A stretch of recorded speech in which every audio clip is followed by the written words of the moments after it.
இரண்டு மனம் வேண்டும்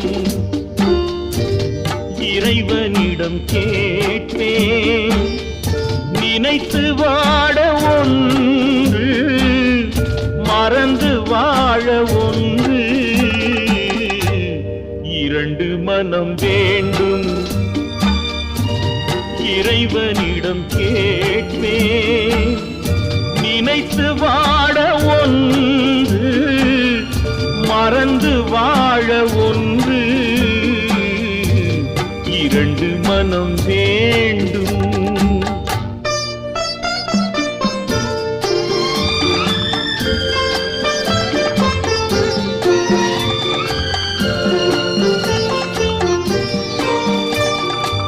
சிறிய காயம் பெரிய துன்பம் ஆறும் அடுத்த காயம்